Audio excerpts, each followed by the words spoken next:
मिया अपनी छोटी कार में पहुंचती है। पुराना ग्रामीण इलाका वाला घर उसके सामने खड़ा है, शांत और उम्मीद से भरा हुआ। हवा गरजती है और बादल अशुभ रूप से इकट्ठा होते हैं, जिससे उजाड़ घर पर छाया पड़ती है। वह कार से बाहर निकलती है। विनाश के बावजूद मिया की मुस्कान एक अज्ञात भविष्य का संकेत देती है। मिया दरार वाली ड्योढ़ी पर कदम रखती है। भयानक वातावरण प्रत्याशा से भरा हुआ है। सड़ती हुई लकड़ी के नीचे से एक विचलित करने वाली आवाज उठती है। दूर क्षितिज पर तूफान के साथ दूरी में हवा चीखती है। मिया घर में कदम रखती है। अंधेरा और धूल का साम्राज्य है, जो पुराने फर्नीचर पर एक पर्दा डालता है और एक अजीब बेचैनी भरी गंध हवा में भर जाती है। वह मशाल जलाती है, जिसकी किरण अंधकार को चीरती है, फिर भी कमरा हठीले ढंग से अपरिचित बना रहता है। उसकी खोजती हुई रोशनी छायाओं के सिवा कुछ नहीं दिखाती, जिससे अलगाव और रहस्य की भावना और गहरी हो जाती है। की भयावह गड़गड़ाहट गूंजती है। रोशनी टिमटिमाती है और बुझ जाती, तब टूट जाती है जब वह देखती है कि भूस्खलन से सड़क पूरी तरह से अवरुद्ध हो गई है। एक सिग्नल की तलाश में है। हर असफल प्रयास के साथ उसकी निराशा बढ़ती जा रही है। पराजित फोन नीचे फेंकती है। आवाज चुप्पी में गूंजती है। वह चारों ओर देखती है। एक भयावह एहसास उस पर छा जाता है। वह पूरी तरह से अकेली है। भोर होती टूट है। उसकी आंखें एक दृढ़ संकल्प दर्शाती हैं। सभी बाधाओं के बावजूद जीवित रहने का एक मौन वादा। में एक महिला का घर अकेला खड़ा है, जो अकेलेपन का प्रतीक है। मंद रोशनी वाले लिविंग रूम में अकेली बैठी अपनी किताब में तल्लीन है। हवा की हल्की आवाज से उसका अकेलापन और बढ़ गया है। ऊपर अप्रत्याशित कदमों की आहट से चुप्पी टूट जाती है। डर उसे जकड़ लेता है। वह अचानक उठती है। एक अज्ञात तात्कालिकता से प्रेरित होकर सीढ़ियां चढ़ने लगती है। उसे खाली पाती है, लेकिन एक सुहानी खुशबू से भरी हुई। हवा में एक हल्की खुशबू है और कोने में एक कुर्सी धीरे से हिल रही है। में प्रवेश करते ही महिला की इंद्रियां तेज हो जाती हैं। एक अनदेखी उपस्थिति उसे घेर लेती है। वह कुर्सी के करीब जाती है, अचानक रुक जाती है। एक बेचैनी की भावना उस पर छा जाती है। सुगंध और तेज हो जाती है, जिससे उसे यह एहसास होता है कि वह अकेली नहीं है। धूप बैठक में प्रवेश करती है।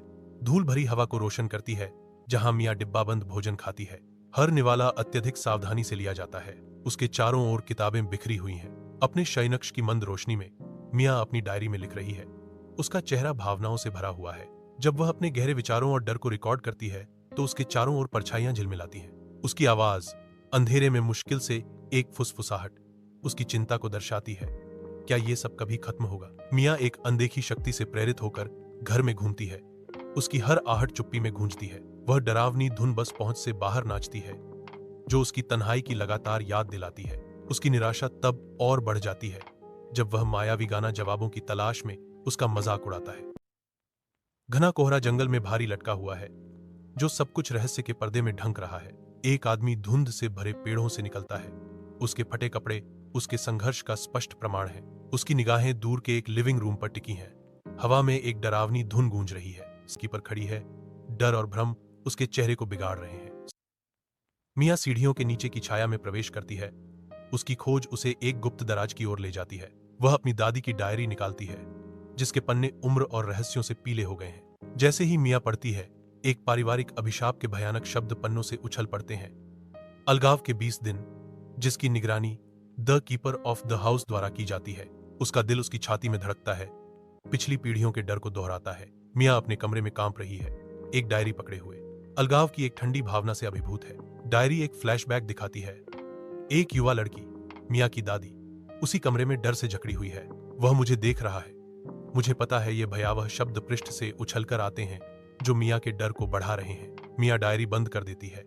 उसका दिल धड़क रहा है, क्योंकि वह उस पर अनदेखी आंखों का भार महसूस करती है। अपने कारावास के 10वें दिन मिया घर में अकेली घूमती है। हर चरमराती और फुसफुसाती आवाज उसके डर को बढ़ा रही है। वह जल्दी से चलती है, दरवाजे और खिड़कियां सुरक्षित करती है, उस अनदेखी उपस्थिति को रोकने की कोशिश करती है जो उसे सताती है। उसकी आवाज कांप रही थी। मिया फुसफुसाती है, मुझे नहीं पता कि यह सच है या नहीं, लेकिन मैं डरी हुई हूं। मैं अकेली नहीं हूं। मिया का 19वां दिन उसके घर की सीमाओं के भीतर शुरू होता है, जहां अकेलेपन ने उसे जर्जर कर दिया है और उसकी आत्मा मुरझा रही है। वह अपनी डायरी के सामने बैठी है। उसकी आंखों में आंसू भरे हुए हैं, जो उसकी आंतरिक उथल पुथल का स्पष्ट प्रमाण है। डर से उसका शरीर कांप रहा है। वह फुसफुसाती है, मैं हार मान रही हूं। मुझे नहीं पता कि क्या करना है। एकांत के 20वें दिन Mia the keeper of the house का सामना करने के लिए तैयार है। वह सीढ़ियों के नीचे बने गुप्त दराज की ओर बढ़ती है। उसका दिल प्रत्याशा से धड़क रहा है। कांपते हाथों से मियाँ डायरी निकालती है। उसकी आंखों में दृढ़ संकल्प की एक नई रोशनी जल रही है, क्योंकि वह फुसफुसाती है, मैं तैयार हूं। दुनिया क्षण भर के लिए गायब हो जाती है, फिर से प्रकट होती है। वह फुसफुसाती है, उसकी आवाज कांप रही है, मैंने क्या देखा? की रोशनी में नहाया हुआ घर एक शांत निमंत्रण विकीर्ण करता है। जैसे ही मियाँ बाहर निकलती है, भोर की शांति में सांत्वना खोजती है। दरवाजे पर वह हिचकिचाती है, एक गहरी सांस लेती है, जैसे कि पहली बार आजादी का स्वाद चख रही हो। मियाँ सड़क की ओर चलती है, उसके कदम सधे हुए हैं। किनारे पर पहुंचकर वह रुकती है, एक लंबी नगर पर वापस डाली जाती है।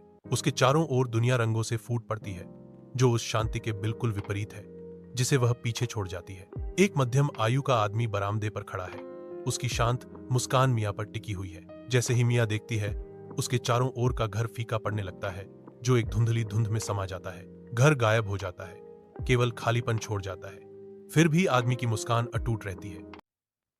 मियाँ अपने कम सजे हुए अपार्टमेंट में अकेली बैठी है।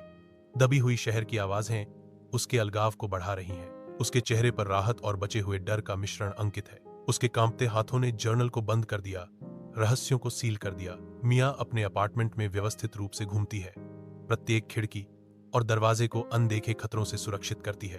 प्रत्येक ताले की तीक्ष्ण क्लिक गूंजती है, जिससे मियाँ के घर की सीमाओं के भीतर उसकी बढ़ती बेचैनी बढ़ जाती है। वह अचानक रुक जाती है, उसकी इंद्रियां सतर्क हो जाती हैं और वह उस चुप्पी को भेदने की कोशिश करती है जो अब भारी और अशुभ महसूस होती है। मियाँ बिस्तर पर जागती है, रात की शांति से उसकी इंद्रियां तेज हो जाती हैं। एक अचानक चरमराहट चुप्पी को तोड़ देती है, जिससे मियाँ झटके से सीधी बैठ जाती है। उसका दिल धड़कता है जब वह फुसफुसाती है, कौन है?